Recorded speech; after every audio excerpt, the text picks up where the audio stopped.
Olá, novamente com muita alegria estamos dando seguimento ao estudo da Revista Espírita de Allan Kardec e hoje nós vamos ter a oportunidade de fazer algumas reflexões em torno da revista de janeiro de 1860. Estamos, portanto, iniciando o terceiro ano da Revista Espírita, já que o nosso estudo, a revista, ela começou em janeiro de 1858. E no mês agora, em pauta, de janeiro de 1860, Kardec trouxe 7 artigos, itens, abordagens que a compõem.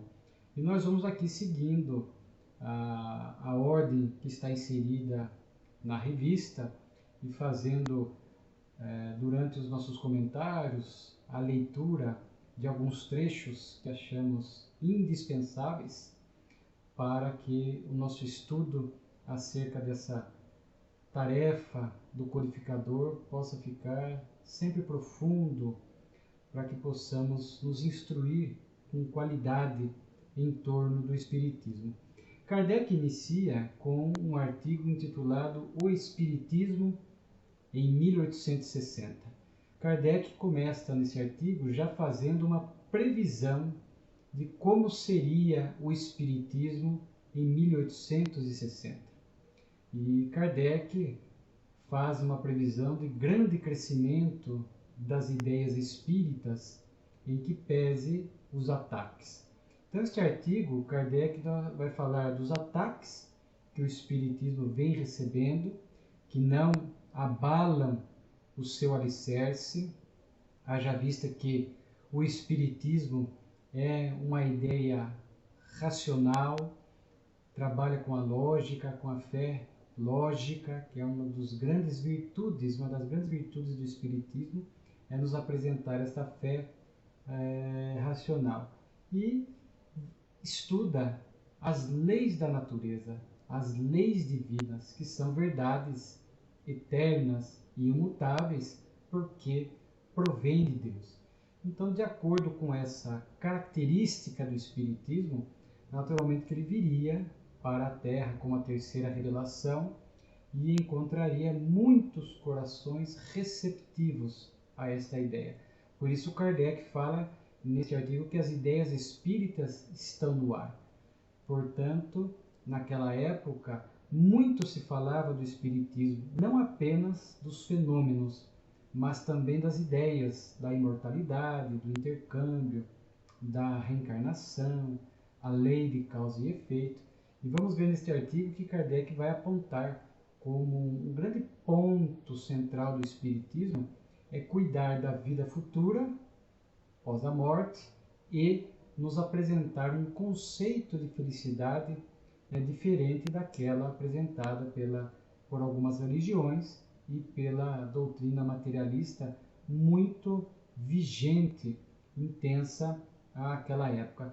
Kardec, em relação aos ataques, ele vai dizer que os ataques serviram de grande propaganda para o Espiritismo. Inclusive, ele faz uma citação de que em momentos em que o ataque se intensificou, o resultado era o crescimento da venda das obras espíritas. Ele faz esta abordagem, porque quanto mais se atacava o Espiritismo, e normalmente sem o conhecê-lo, Kardec fala, atacar o Espiritismo sem conhecê-lo é como nós criticarmos uma ópera sem termos o mínimo conhecimento de música. Então, quanto mais se atacava levianamente, mais o Espiritismo era procurado. E Kardec aqui vai dar uma demonstração, nós podemos dizer até de humildade, mas também de profunda confiança nessas ideias que vieram da espiritualidade superior. Portanto, o Espiritismo é uma revelação divina. E em relação a esses ataques, ele vai reforçar 2 pontos. Ele vai dizer, primeiro, que ele não entraria em qualquer controvérsia, conforme nós já comentamos em outros estudos. Kardec não perderia tempo com discussões estéreis nesse campo. mas naquela que mereceria a sua resposta, que revelasse alguma seriedade ou que se distorcesse de tal forma o espiritismo que Kardec necessitasse apresentar a ideia correta do espiritismo para que não ficasse uma ideia distorcida no ar. Mas Kardec vai dizer algo que me chamou a atenção aqui. Ele vai dizer: me apresente uma doutrina mais racional e lógica que o espiritismo. Uma doutrina que acalma os corações, que tem esses efeitos positivos que o espiritismo tem e mantém essa racionalidade. Me apresente que eu me inclinarei. Então vejamos esta postura de Kardec até hoje, com todo respeito a todas as religiões, porque o espiritismo não se preocupa com ataque, com conversão religiosa, com proselitismo, mas para nós o espiritismo é a terceira revelação. E quando nós olhamos hoje, para nós o espiritismo, por trabalhar essa fé racional, nós vamos perceber que não surgiu até agora nenhuma religião que trabalha de forma tão coerente e lúcida a fé racional, que faz esta conexão entre religião e ciência como o espiritismo, e que traz tanto conhecimento, que atende aos apelos da razão, aos apelos do coração, acalma as aflições, dá resignação às pessoas, afasta a ideia de suicídio daqueles que estavam pensando em aniquilar a própria existência. Vamos ver, apresenta-nos esta certeza na vida futura através do relato dos espíritos. Então, entendemos que a religião espírita é aquela hoje na Terra que mais se aproxima das verdades divinas que nós, espíritos ainda em crescimento, em progresso, ainda muito atrasados, mas que temos condições de gerir, de administrar e de compreender. Então, fazendo coro a essa fala de Kardec, até hoje não encontramos nenhuma religião que tenha essa racionalidade, que traga tanto consolo, que traga tanto esclarecimento e faça essa ponte de conexão entre ciência e religião. E Kardec vai abordar também neste artigo algo muito importante. Ele fala da felicidade, que é algo que o Espiritismo também vem nos apresentar, mas com características um pouco diferentes.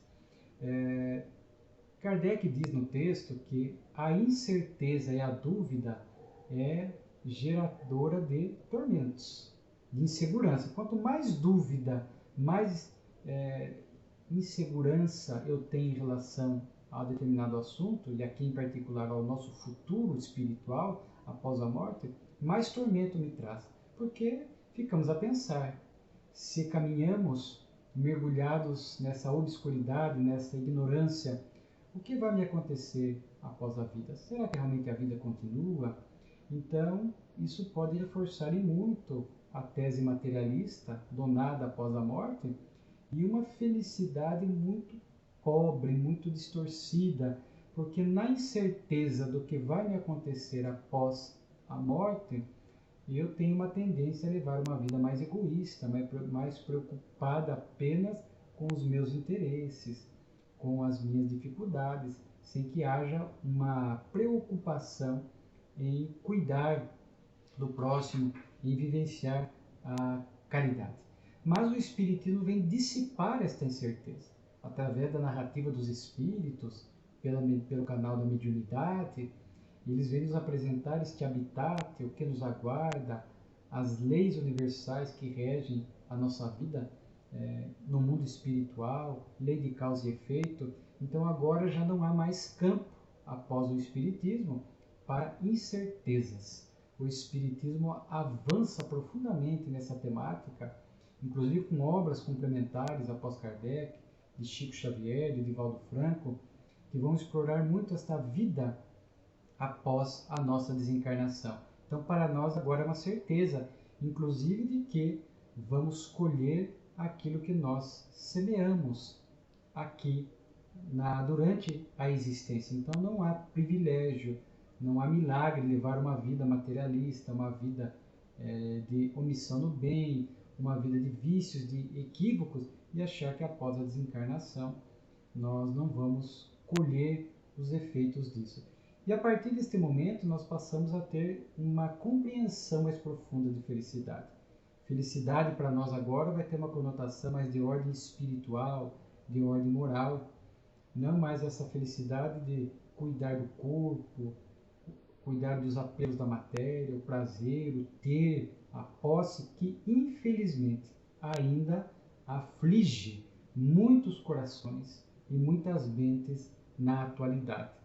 Com esta certeza que o Espiritismo nos dá do futuro, nós deveremos começar a conceber a felicidade de uma outra forma. Kardec vai nos falar, eu vou fazer aqui a citação, com a certeza do futuro, tudo para ele, o homem, muda de aspecto. O presente é apenas efêmero. Ele o vê escoar-se sem tristeza. É menos dado aos gozos terrenos, porque estes não lhe trazem senão a sensação passageira, fugidia, que deixa o coração vazio. Aspira a uma felicidade mais duradoura e, consequentemente, mais real. E onde poderá encontrá-la senão no futuro? Mostrando-lhe, provando esse futuro, o Espiritismo o liberta do suplício da incerteza e assim o torna feliz. Ora, aquilo que traz felicidade sempre encontra partidários. Então nós vamos perceber isso, né?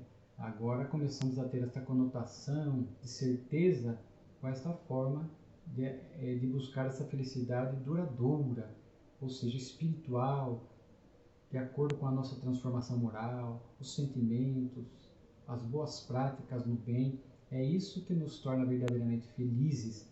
As alegrias passageiras da matéria ficam aqui com a desencarnação e nos afligem muitas vezes, nos atormentam. Agora, porque nós estamos aqui para cuidar do corpo, atender aos compromissos materiais, mas sem apego, nós vamos colocar a nossa felicidade nas questões espirituais principalmente, de forma que vamos levar aquilo que nós plantamos nessa área do espírito, aquilo que nós vamos levar após a desencarnação, que Jesus já falou, né? Os tesouros que as traças, os ladrões, a ferrugem não podem tomar de nós. São esses bens duradouros do espírito, ou seja, o progresso intelecto e moral. Quanto mais progredirmos nessas áreas, mais felizes nós somos. E o importante que o Espiritismo nos fala, e é um diferencial em relação a algumas religiões. A felicidade não é só após a morte. Faça o bem agora e colha os seus frutos depois da morte. Não.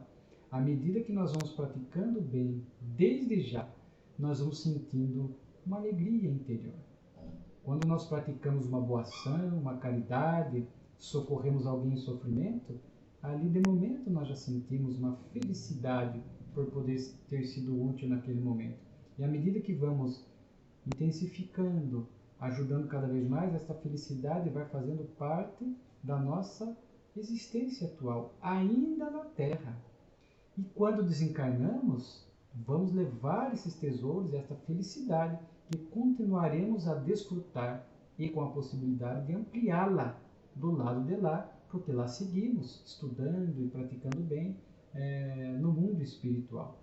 Então, este artigo de Kardec, fazendo esta análise em torno do Espiritismo, do seu crescimento, desta certeza da vida futura, a fé racional e a forma como ele nos apresenta a felicidade e acalma e consola a criatura humana, certamente a perspectiva de Kardec era realmente verídica e de fato aconteceu. O crescimento das ideias espíritas, cada vez mais. Naquela época de Kardec era comum a pessoa ter uma religião e professar a ideia espírita. Ainda hoje acontece. Abordamos isto no nosso estudo anterior, do mês de dezembro de 59. O Espiritismo não se preocupa, repito, com a conversão. Nós percebemos as ideias espíritas fazendo parte das conversas, de filmes, de novelas do dia a dia, reencarnação, imortalidade, influência espiritual, obsessão, anjo da guarda, etc.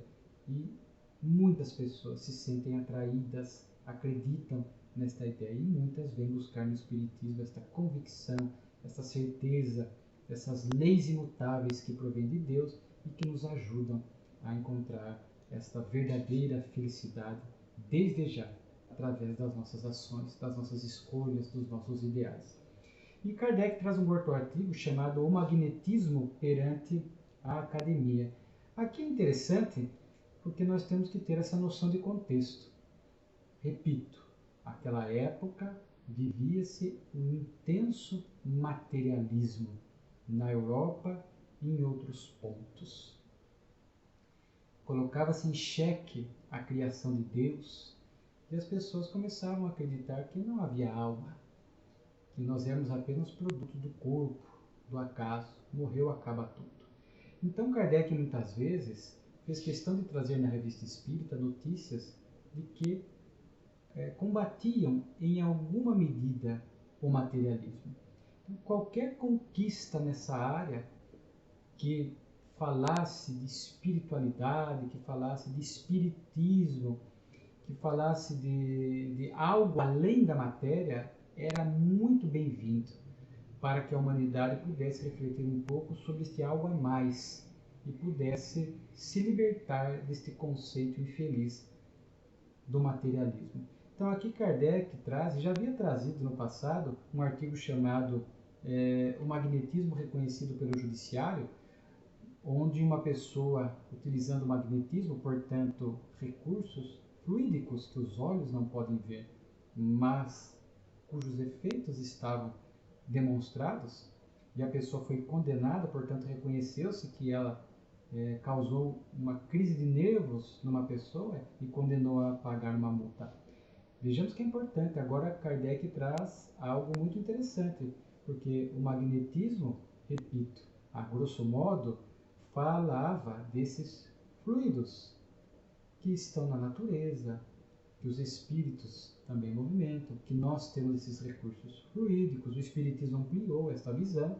Então, quando se falava de magnetismo, ou seja, efeitos que nós notávamos, por exemplo, era muito comum a imposição de mãos e a pessoa restabelecia ou melhorava seu estado de saúde.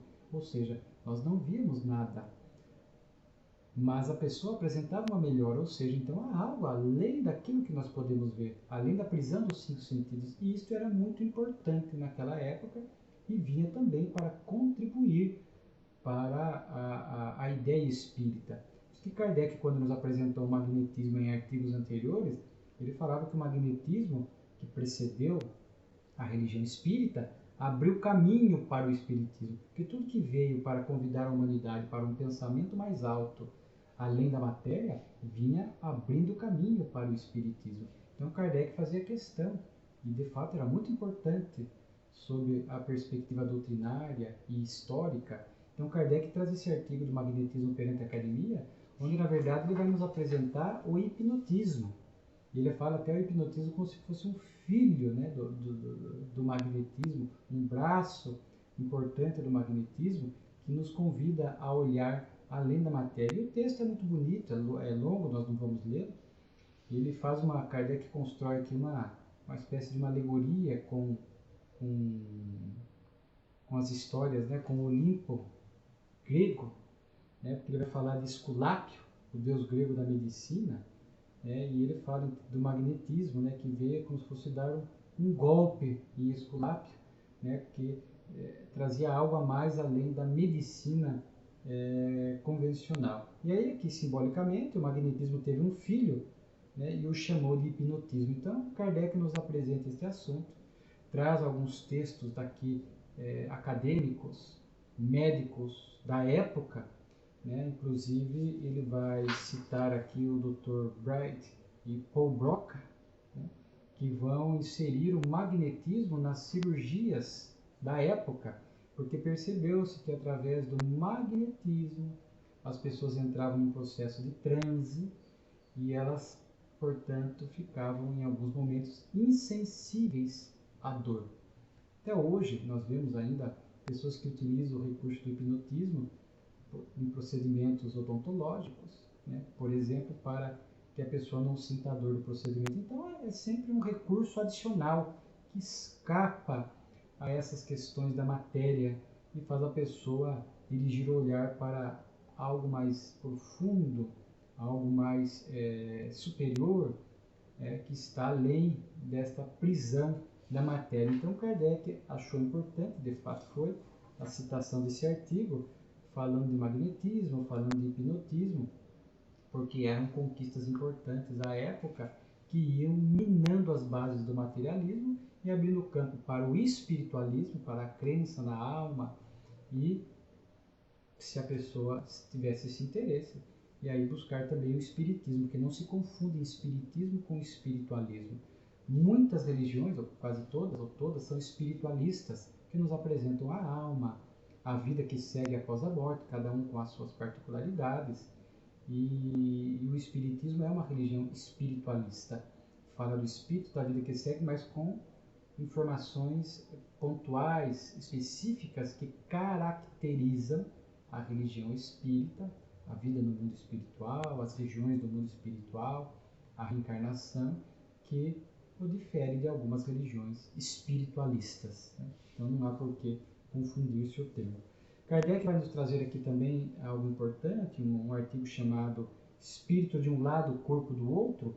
Era uma palestra com o espírito de um vivo. Nós já tivemos esta notícia.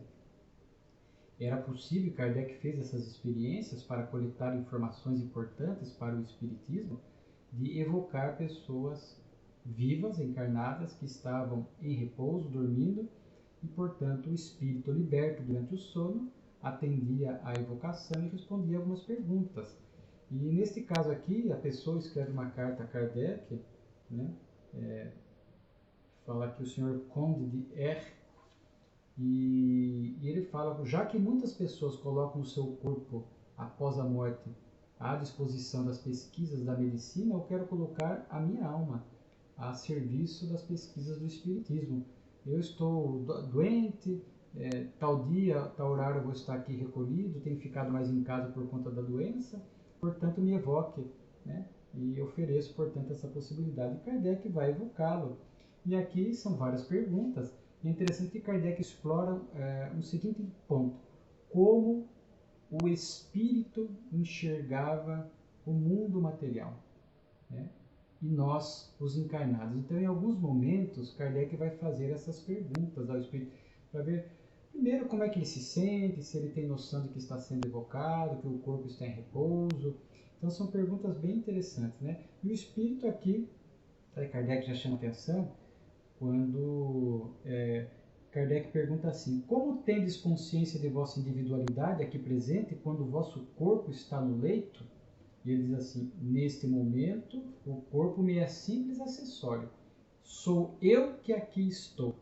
E Kardec faz um comentário dizendo muito importante essa observação do espírito, que não se confunde o espírito com o corpo. E nós, a nossa individualidade, ela é de ordem espiritual. Nós somos espíritos imortais provisoriamente no corpo, momentaneamente. Então, o corpo é um acessório transitório importante, que merece a nossa gratidão, o nosso respeito.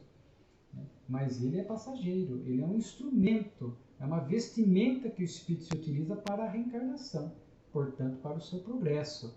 Mas nós não podemos, nós não somos o corpo. O corpo morre, as células se decompõem, mas nós continuamos vivos em espírito. Então, quando ele fala, não há problema, meu corpo está lá, é um acessório. Eu estou aqui, eu, espírito, estou aqui. Então, Kardec faz esta consideração para falar da grandeza deste conceito que o Espírito trouxe. Eu estou aqui. Então, nós somos o Espírito imortal que habita este corpo material, né? Transitório, passageiro. Isso é muito importante. O Espírito vai distinguir de sonambulismo, né? O sonambulismo desta questão, meu corpo não dorme. Então, do sono comum, do sonambulismo, né? Aqui diz: o estado em que vos encontrais é o semelhante ao de um sonâmbulo? Não inteiramente. Meu corpo dorme, isto é, está mais ou menos inerte. O sonâmbulo não dorme. Então veja que ali ele estava em um estado de sono, dormindo, evocado, respondendo algumas perguntas. O sonambulismo, que Kardec muito usou, hoje nós poderíamos dizer que uma palavra mais atual que as pessoas usam é O desdobramento consciente, projeção astral consciente, é quando o indivíduo realmente sai do corpo com lucidez e acessa conhecimentos que ele não tem enquanto está aprisionado no corpo e entra em contato também, tem essa possibilidade, com outros espíritos. Então o estado de sonambulismo, de desdobramento consciente, é diferente desse do indivíduo que dorme e é evocado para responder essas perguntas, né? Então ele faz essa diferença, né? Kardec faz aqui algumas perguntas, uma que eu achei interessante, a questão 20, quem quiser depois ler, sempre fica aqui o convite para ler na íntegra a Revista Espírita. Repito, a Federação Espírita Brasileira oferece no seu site a possibilidade de você acessar, inclusive baixar no seu computador toda a Revista Espírita de Kardec. Isso é muito importante. Ele vai falar assim, como que você se sente aqui, né, em relação ao corpo, né? Então ele fala, e ele vai responder aqui que ele está se sentindo de forma muito leve, de uma leveza diferente, né? Ele fala que é até difícil para nós compreendendo isso, né? Não sente fome, não sente sede, as necessidades do corpo. Estou nesse estado junto a vós e só vos dei uma pequena amostra do que experimento. Ele vai falar desse espírito momentaneamente liberto, sem as necessidades do corpo, sem este peso do corpo grosseiro, essa leveza do perispírito, né? E muitos espíritos narram isso após a desencarnação, principalmente aqueles que tiveram uma vida mais espiritualizada, por mais que estudo, tem até um caso do meu avô, o Neco, numa das suas comunicações espirituais após a sua desencarnação, ele vai citar a questão da leveza do perispírito, que mesmo enquanto espírita na Terra, no corpo, estudando essa questão do perispírito, da leveza do perispírito, quanto mais espiritualizado é o indivíduo, menos o seu perispírito é grosseiro, ele é mais leve, ele fala que é algo que impressionou a ele. Então é dessa forma que o espírito está sentindo, essa leveza no mundo espiritual, sem que tivesse aquelas impressões penosas, pesadas do corpo físico. Então, por mais que a gente fale aqui, é algo que vamos experimentar após a desencarnação. Claro que aqueles que levam uma vida materializada, apegada ao corpo físico, ao culto do prazer do corpo, sem perspectiva de vida futura, de espiritualidade, trazem um perispírito ainda grosseiro. E aí, o próprio desligamento do perispírito com o corpo já é mais difícil e ele não vai naturalmente experimentar esta leveza que nós estamos falando, né? No mundo espiritual, com essa intensidade, pelo menos, porque ainda vai apresentar um perispírito grosseiro e ainda vai levar os vícios do corpo físico, né? Muitas vezes algumas impressões do corpo físico e os vícios que são morais, muitas vezes, tornando ali aquele momento no mundo espiritual ainda difícil. Agora, com o espírito que cumpriu com o seu compromisso, espiritualizado, chega com essa leveza no mundo espiritual, né? Ele fala que tem consciência que está ligada ao corpo, porque ele enxerga aquele chamado cordão de prata, o cordão fluídico, que muitos espíritos falam, e ele faz essa citação aqui. Percebe sons que nós, os encarnados, não percebemos. Então, os espíritos têm, mesmo quando reencarnados, mas desligados momentaneamente do corpo, desligados aqui, está ligado pelo cordão fluídico, né? Mas, assim, no mundo espiritual, eles têm percepções mais amplas, porque o corpo físico é abafador das potencialidades do espírito, conforme nos ensina Leon Denis em alguma de suas obras.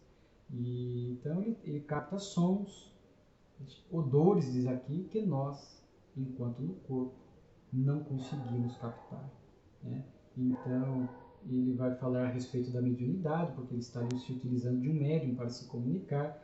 E isso também é importante, que ele diz que muito se utiliza do vocabulário do médium, mas às vezes, conforme a possibilidade, ele também usa palavras próprias. Mas a gente sabe que nessa questão da mediunidade, muitas vezes o espírito vai usar o vocabulário do médium, a ideia do médium, as expressões que o médium costuma usar para exprimir a sua ideia, né? Isso é o que acontece em linhas gerais. Mas quanto mais experiente é o médium, sempre vai haver um grau de animismo, já estudamos isso.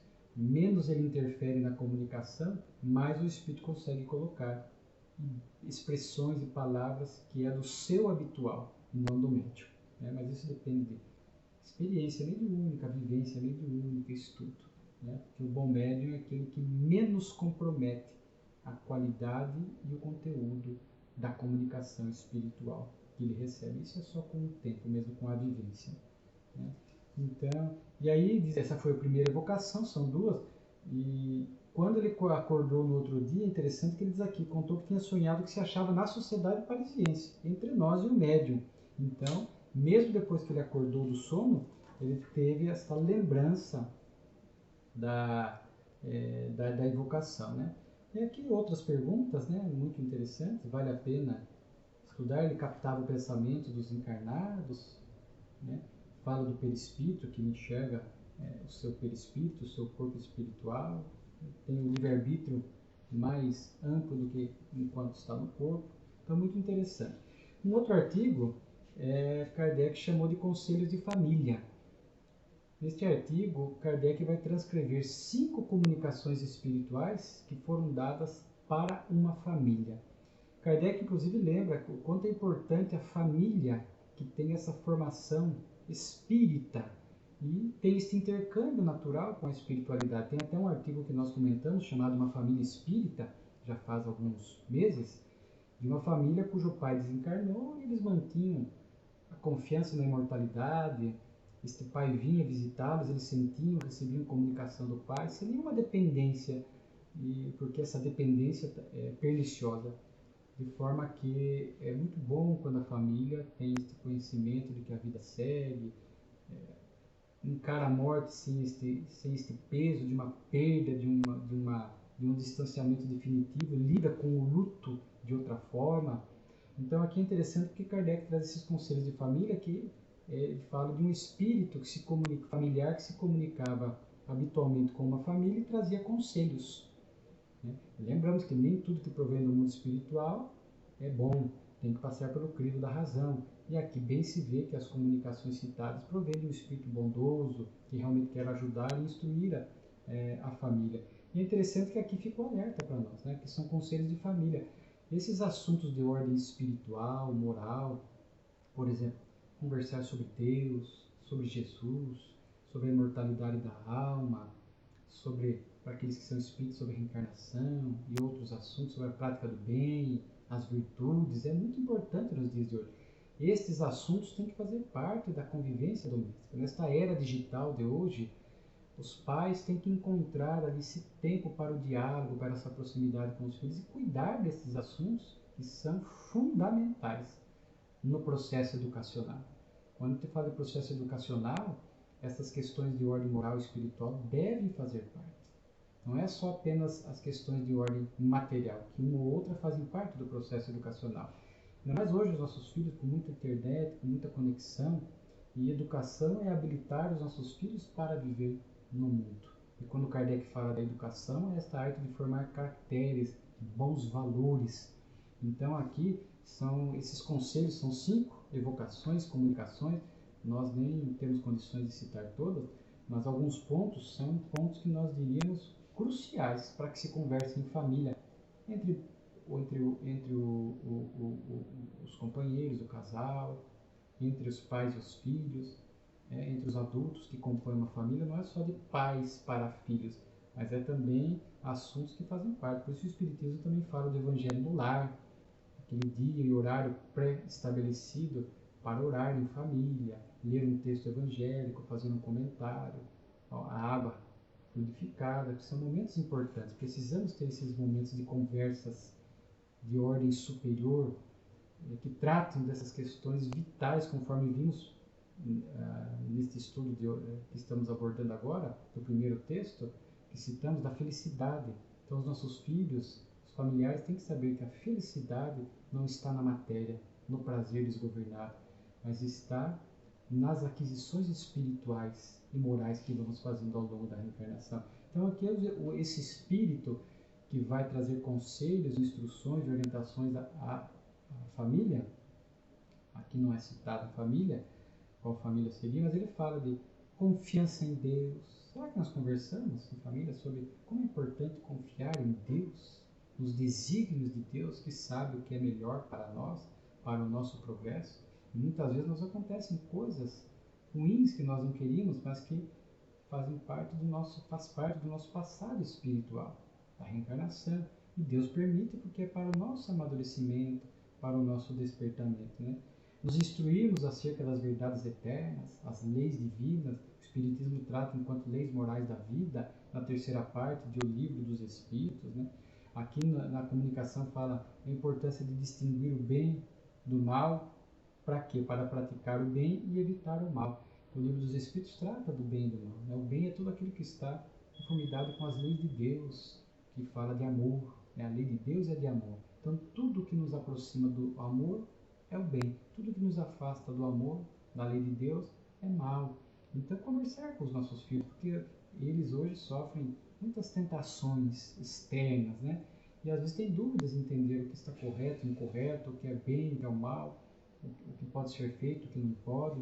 Então precisamos conversar que bem é tudo aquilo que está alinhado com a proposta divina que Jesus nos ensina no seu Evangelho. Então tudo aquilo que nos aproxima do Evangelho, das lições de Jesus, é realmente o bem e nós temos que praticar.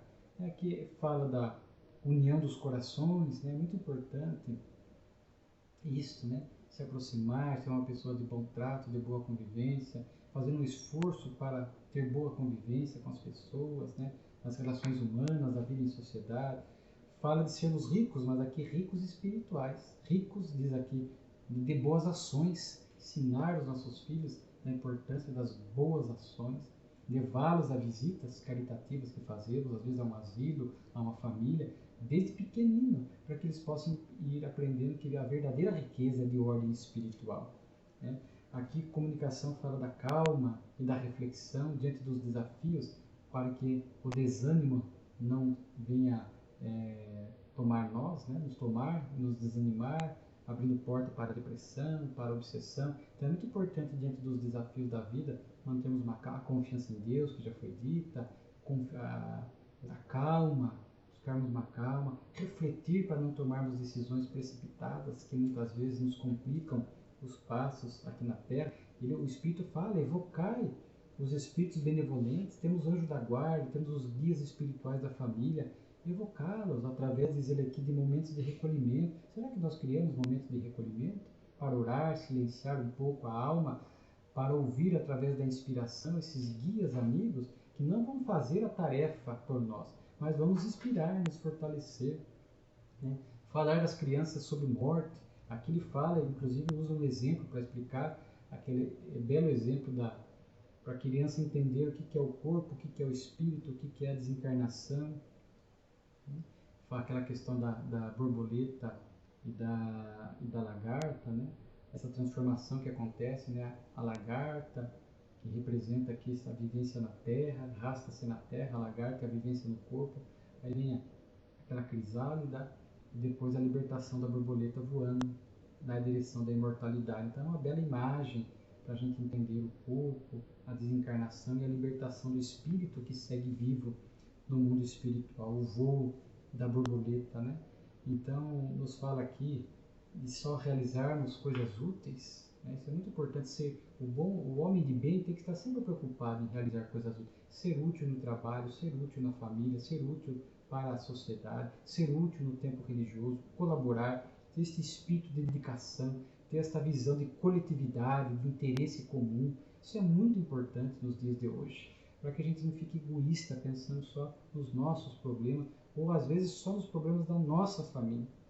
A gente tem que sair um pouco, né? Isso não é descuido com a família, mas é viver em sociedade, né? Praticar coisas úteis para a sociedade, para o nosso bairro, participar de conselhos municipais que ajudem a nossa cidade. Isso até é uma visão menos materialista, uma visão mais espiritualizada da vida, de cooperação, de compartilhamento, de solidariedade. E isso realmente vai nos ajudar a ser felizes e aproveitar a reencarnação, né? Então o Espírito fala disso, esses conselhos de família, e temos que dialogar com os nossos filhos sobre isso, com a nossa esposa, com o nosso marido, com o nosso companheiro, com a nossa companheira. Família não é só para sentar para conversar o que vamos comer, o que vai pedir na janta, para onde vamos viajar, o que vamos fazer no final de semana, vamos no shopping, vamos comprar coisas materiais. Isso faz parte da dinâmica da família, mas não é só isso. Nós temos que incluir essa dimensão moral e espiritual na nossa convivência familiar. E esses conselhos de família são exemplos de assuntos que nós podemos abordar, né?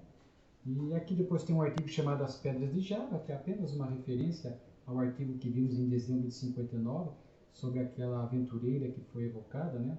Ida Pfeiffer, onde ela conheceu numa ilha distante, em Java, uma casa onde aconteciam fenômenos espirituais, de pedras que eram atiradas pelos espíritos, né? Eles faziam esse transporte de pedras de um lugar e traziam para casa.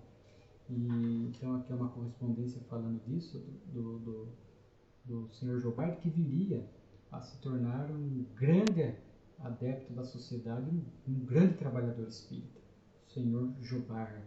Inclusive, no próximo item da revista Correspondência, Kardec recebe duas cartas, né? Uma delas de menos relevância, do Sr. Brion Dogerval, referente a um artigo de dezembro de 59, aqueles ataques do Sr. Comitant, né? E ele aqui meio que engrossa o que Kardec já havia escrito, refutando o ataque do Sr. Oscar Comitant. Kardec publica a carta, e uma carta do Sr. Jobard, que citamos agora há pouco, e que viria, repito, se tornar um grande estudioso da doutrina. E ele vem falar, escreve uma carta a Kardec, da sua felicidade por ser espírita, externa ali algumas reflexões que Kardec, depois no final, vai dizer que concorda com todas elas. E o Sr. Jobard aqui na carta vai falar um pouco desse retorno, que ele estava estudando naquele momento um pouco da vida no mundo espiritual. E ele diz assim: levamos conosco todas as nossas conquistas morais, o caráter, a ciência, os vícios e as virtudes. Né? É aquilo que nós falamos, a vida futura. É isso que nós levamos. É isso que devemos, né? Devemos combater os vícios, porque eles seguem conosco. Devemos fortalecer as virtudes, buscar as virtudes que seguem conosco. A ciência, o conhecimento, o caráter, os valores morais. Porque não adianta, não há milagre na desencarnação. Ninguém vai despertar do lado de lá melhor ou pior do que era aqui na Terra. Exatamente igual. Exatamente igual. Tal vida, tal morte. E então, essa visão que o Espiritismo nos traz, que o Sr. Jobard aqui na carta faz questão de realmente constar, é algo muito importante e vai impactar e nortear as nossas ações no dia a dia, no cotidiano. Porque nada passa despercebido. A nossa consciência registra todos os nossos atos, pensamentos e palavras. Então, o nosso esforço por ser, a cada dia, uma pessoa mais virtuosa, mais estudada, mais instruída e com menos vícios. Isso é muito esforço, a luta, né? Porque realmente vamos despertar lá como éramos aqui. E por fim, né, nós temos aqui os boletins da Sociedade Parisiense. Kardec cita vários boletins, né? Fala aqui de algumas comunicações que ocorreram na sociedade, né? De espíritos que se sentem saudades de locais e o visitam. Não é aquele espírito aprisionado, apegado a locais, e muitas vezes esses locais tornam-se até mal assombrados, que é espíritos que se vinculam a locais, há espíritos que se vinculam a pessoas. Aqui ele está falando de Conave, um espírito que visitou um local querido aqui na Terra. Então ele diz que é possível, o espírito guarda essas saudades, quando pode vem visitar alguns locais que para ele são muito queridos, na última reencarnação e outras, mas ele faz assim uma visita, não é uma visita de apego, é uma visita de saudade, de gratidão por aquele local que ele viveu no passado, que foi positivo, que lhe marcou enquanto espírito, na sua trajetória espiritual. Então isso acontece. Kardec cita muito pedidos de admissões, né, que acontecia na Sociedade Parisiense para evitar os mero curiosos. Realmente então havia um critério naquela época para admitir as pessoas que podiam acessar a Sociedade Parisiense, as reuniões mediúnicas, né? Então isso é muito importante. E Kardec encerra noticiando, que é janeiro de 1860, o surgimento da segunda edição de O Livro dos Espíritos, né, que viria a ser vendido agora, a segunda edição completa, edição definitiva, com 1019 perguntas. E vimos ao longo dos nossos estudos quantos textos da Revista Espírita desses 2 anos que já estudamos integraram esta segunda edição de O Livro dos Espíritos. Então aqui Kardec está noticiando que estava chegando à vendagem a segunda edição de O Livro dos Espíritos. Então, Uma alegria muito grande estar com vocês, podendo partilhar este estudo da Revista Espírita de Kardec. Muito obrigado. Muita paz a todos.